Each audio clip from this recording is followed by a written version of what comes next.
So the Schermerhorn, I think that's how you pronounce that, Symphony Center. I assume that it's this building right here.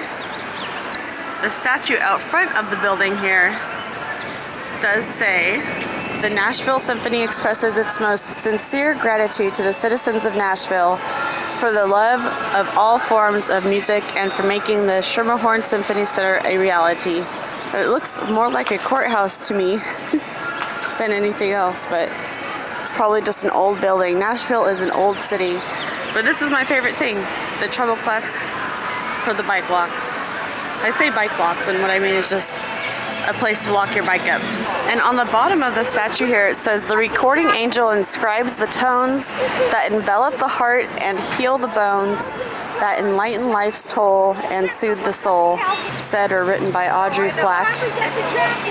Oh, and on the statue it even says Audrey Flack right there, so Audrey Flack must be the person who created this statue.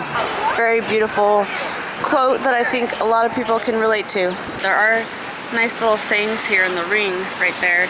So music must take rank as the highest of the fine arts, as the one which, more than any other, ministers to human welfare.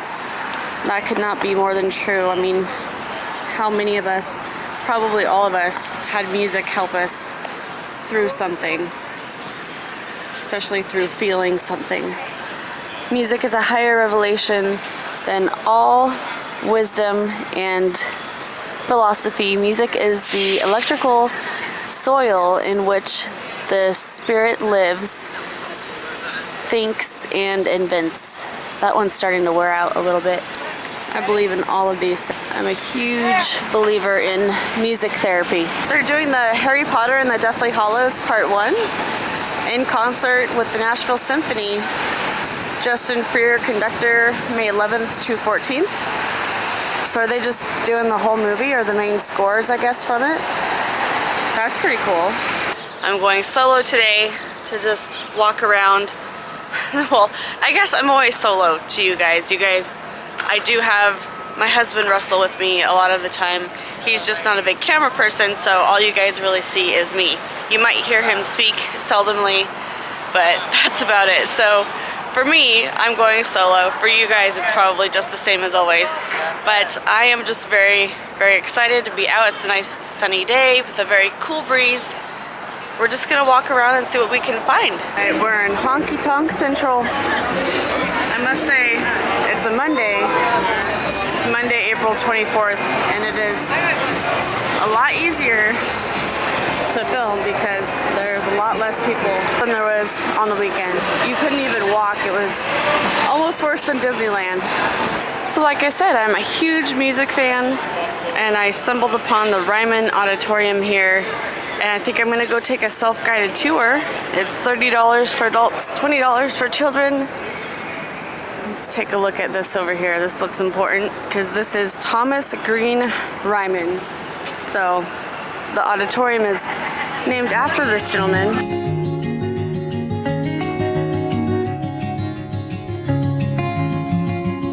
A prominent riverboat captain and Nashville businessman, Thomas Ryman was known for his generous contributions of time and money to the construction of the Union Gospel Tabernacle. In 1904, the Tabernacle was renamed the Ryman Auditorium in his honor. So let's go check it out.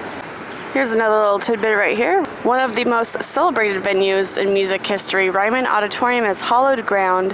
While renowned as the mother church of country music, the Ryman has regularly hosted a diverse array of iconic performers, including countless Rock and Roll Hall of Fame inductees such as Sister Rosetta Tharpe, Hank Williams, B.B. King, Elvis Presley, Bob Dylan, Aretha Franklin, yes, Bonnie Raitt, Bruce Springsteen, Hall & Oates, Blondie, and R.E.M. That was a mouthful.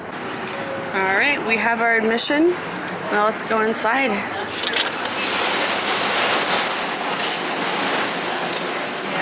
The statue right down here is representing "Oh Roy," in quotes. It says this bronze statue, or this bronze sculpture, is dedicated to the love and friendship that was shared with millions by two of country music's greatest performers, Roy Acuff, the king of country music, and Minnie Pearl, the queen of country comedy, performed at the Ryman Auditorium from 1943 to 1974. But there's more excitement at Grinders Switch, where I live at. Aunt Rosie is learning to drive a car. And Uncle Nabob said, when she comes home in the afternoon and says, "Guess who I ran into today?" She ain't kidding. He said he got home the other afternoon and she had driven the car into the living room. And he said, "Well, how did you do that?" She said, "Well, it wasn't easy. When I got in the dining room, I had to make a left turn." I love how she still has the price tag on her hat. All tours start upstairs, so let's make our way upstairs. Well, they have some history on the walls here while you wait in to go see the Soul of Nashville. It's a little show in the theater, probably a show of the history. He said that I actually cannot film or take pictures in there. That's okay, I completely respect that. So we're just gonna take a look outside here and then I'll tell you what the show was about.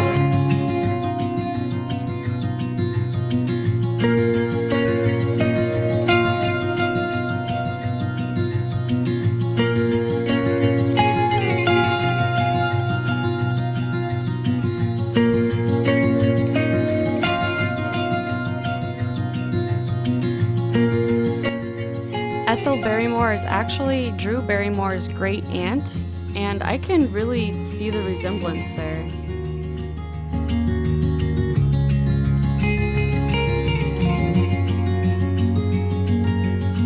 Oh, so that was a really great movie that they showed us. Way better than I expected. Here's the Ryman. Wow. So we're up on the second floor of the balcony, obviously, and I could see how you would have an amazing view from up here. Usually balcony seats are not so good because you're farther away, but this balcony, you almost feel like you're right on top of the stage. That's awesome. I really wish I could have shown you guys the video that they had playing in the theater. It wasn't even just a video, they had projections on the walls, and it was I just thought it was very well done and very modern, and explained and really made you feel for the people in the movie or in the video. And with the tour, they give you a complimentary photo right up there. You stand up there with the microphone and you get to take a picture home with you. And they still have the church style windows up there. I love how they didn't change it much from when it was a church, it looks like. Obviously the stage is probably the most different thing, is just right up there, but everything else I feel like kind of stuck with the more original style. But I want to tell you guys that I actually didn't even know this place existed. I had heard of the Grand Ole Opry, that's about 20 minutes away from here, but I just felt like walking around and seeing what I could find, and I'm just so glad that I did that because I stumbled upon this and reading all of the history, and after watching that little movie that they made, I'm blown away. I'm just so excited to be sitting here somewhere where Charlie Chaplin performed, all kinds of wonderful performers, a history that goes back well over 100 years. So this is very, very nice. So I'm just going to sit here and relish in the history. He also became consumed with a vision to build a magnificent tabernacle where Nashville citizens, regardless of denomination, race, or economic standing, could gather to worship, a place where all were welcome. The foundation was set in the summer of 1889. There's a picture of Captain Thomas Green Ryman. We saw the statue up front, but this picture is a lot better depiction, and this is his riverboat that he captained. So over to the right over here, it looks like there's a rock hall, so we'll go check out and see what they have over there. Probably some rock and roll memorabilia. I also wanted to tell you guys that in the video, I wish I could remember everything, but it was an 11-minute video, a lot of information in it, but it was basically abandoned in 1973 after Johnny Cash finished filming his show. It was an old Opry show, I believe it was called. After that, it was pretty much abandoned. It was starting to decay. And then in 1991, it was revitalized by the artists who appreciated the auditorium. And the artists would claim that, and also the people that lived in the town around them, a lot of fans of the auditorium in general. But they said that they loved this auditorium. They loved performing here because it had better acoustics than Carnegie Hall, and you had a great connection with the audience because of the seating in here, and I could really see what they're talking about standing here. Like I said, there doesn't seem to be a bad seat in the house, so I don't know, actually maybe down there's some seats down underneath the balcony up there. I don't know, don't listen to me, I don't really know. I've never watched a show here, so that's just what it looks like. Every available inch of the stage, even standing rooms, sold out. In 1916, someone was right where you are now, listening to McCormick's rich Irish tenor. Lula remembered that was the night that gave her the confidence she could make it in show business. Lula, or Elsie, as she preferred to be known, was a widow and a single mother. She was also a trailblazer. She was running a business, bringing speakers and performers into the Ryman before women even had the right to vote in this country. In 1920, when a new board of directors took over, they hired Lula as the Ryman's manager. Everything. There she is, Lula. An actress that was portraying Lula was the narrator for the video that we watched in the theater. And they really made you feel for her singers, dancers, comedians, and her vision. And musicians to the Ryman. The Opry, with its hillbilly music and throngs of fans, often tried Lula's patience. For decades, she brought the greatest dancers, comedians, singers, musicians, and actors of the day to the Ryman.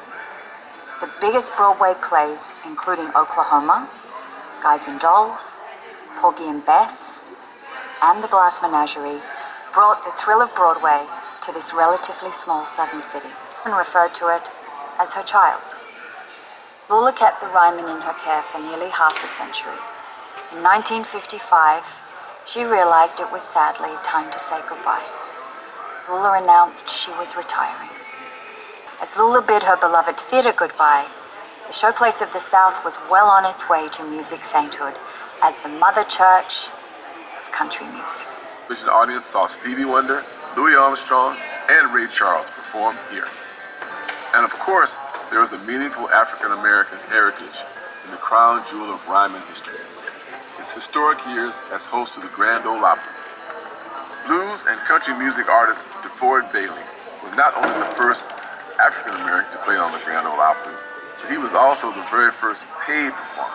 A pioneer for the show, he left the cast before it arrived at the Ryman, but would return throughout the years as a guest performer. In 1969, soulful country music singer Linda Martell became the first African-American woman to appear on the Opry. Notice the jacket that B.B. King is wearing right there on the stage of the Ryman in 2011. And here it is. It doesn't say that it's a replica.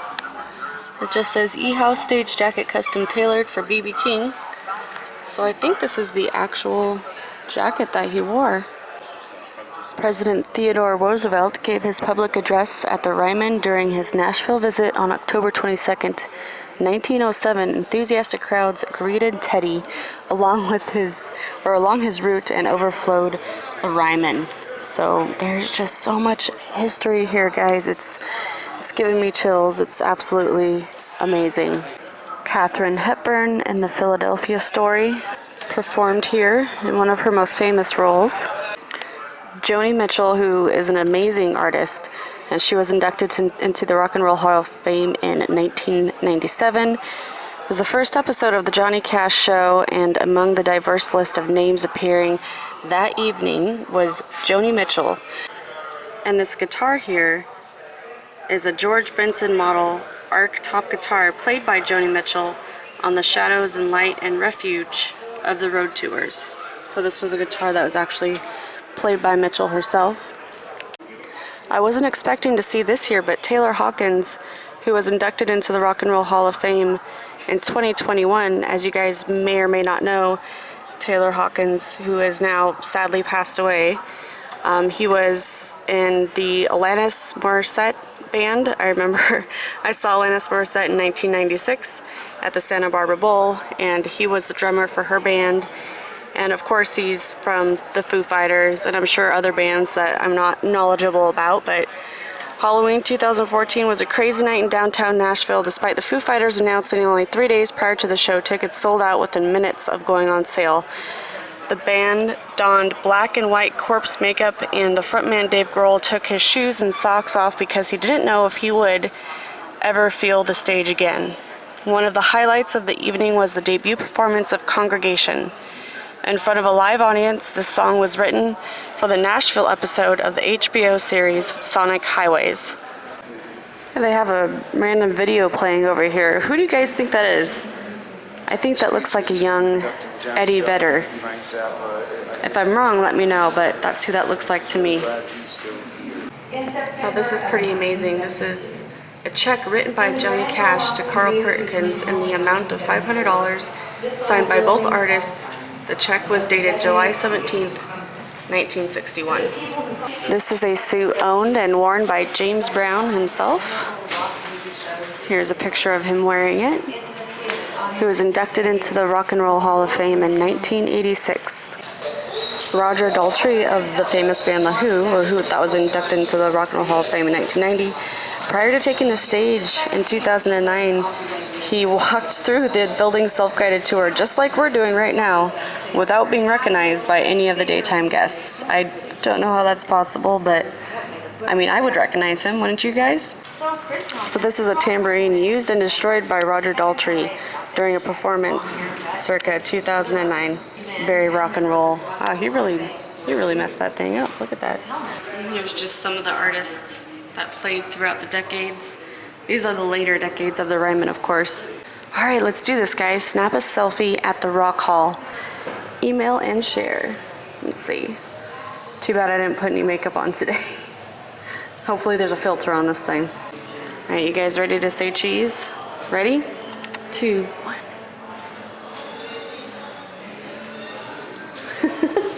Nice job. So it looks like we're going to be going downstairs now into the first floor of the auditorium. Wow, just look, you can just tell how old this place is by the architecture of it. Oh, look at these old ads that they have on the wall for some food and restaurants. There's a Big Boy Restaurants. I used to eat at Bob's Big Boy all the time. We had a couple of magnets on my fridge as a kid, so it's very memorable for me. All right, here we go. Oh, wow. Oh, I didn't know there's even more church-style windows down here. Oh, what's this? Air Castle Studio. On air. All right, let's go get our photo taken. Oh, look, they're showing right here who's going to be playing in the near future here at the Ryman. I actually, interestingly, right before I turned on the camera, they said Trevor Noah will be playing here. I assume it's a comedy show, of course, being Trevor Noah, so yeah, all kinds of artists play here. Oh, Amy Grant and Vince Gill. Amy Grant, she had a couple hits in the 90s. Makes me think of Baby Baby. Look, this Ford truck is going to perform on stage. All right, we're up close and personal with the stage now. Let's make our debut. So let's get a point of view from the artist. We're not elevated on the stage, but this is what it feels like. Very cozy, actually. So I was thinking about it. This would be the worst seat in the house here. You even have like a pole in front of you. But you can see the artist right there. I'm guessing that they'll put the show up on these TVs, but what's the point in going to a live show if you're just gonna watch it from a TV? For all you Swifties out there, here's a dress worn by Taylor Swift at the 2022 NSAI Awards. I'm not even sure what that is. Nashville something probably. At Ryman Auditorium, courtesy of Taylor Swift. There she is wearing it. I love the Beach Boys, so I had to show this one. Mike Love. As a cornerstone of American music, the Beach Boys have performed more concerts than any other major rock band in history, with several of those being from the stage of the Ryman Auditorium. Not only has the band appeared at the Mother Church, including a night that featured honorary Beach Boy John Stamos in 2018, but they have also performed on the venue's sister stage at the Grand Ole Opry House in 1996. Then here they have Vader Manhattan drumsticks signed and used by John Stamos during the Beach Boys 2022 concert at Ryman Auditorium. And this was just last year. February 6th, 2022 on it. I didn't know John Stamos was still playing with the Beach Boys. When I think of John Stamos being with the Beach Boys from my childhood, because I watched a lot of Full House, and that music video was out with the Beach Boys singing Kokomo, and John Stamos was playing the drums. But I didn't know he was still a part of it, so that's interesting. All right, time to exit the Ryman. All right. Whew, fan got me. So, as we were leaving the tour, I just wanted to say that that was actually a lot better than I had anticipated. Of course, because I had never heard of the Ryman before, so I was pleasantly surprised with the tour. I loved the video that I couldn't show you guys that they put on in the little mini theater there. I thought it was very emotive and it got you into the story and the history of the Ryman, so thought it was well done. Excited that I chose to do it. Is it worth $30? I think so. Oh, almost forgot, we gotta get our picture from the little gift shop over here. All right, here's my picture. Look at that. So natural looking, right? So they give you this little plastic bag to put it in so we can walk back to our hotel. This is the front of the Ryman right here. Still looks like a church. It says Union Gospel Tabernacle, 1891. All right, gonna start walking back to the hotel now. That's gonna do it for this video, guys. Thank you so much for clicking and watching. I hope you enjoyed the tour of the Ryman Theater. If you made it to the end here, you should go ahead and subscribe. You can also support the channel by clicking on the thumbs up and giving it a like. Till next time, guys, and sweet dreams. We're just gonna walk around and see what we can find.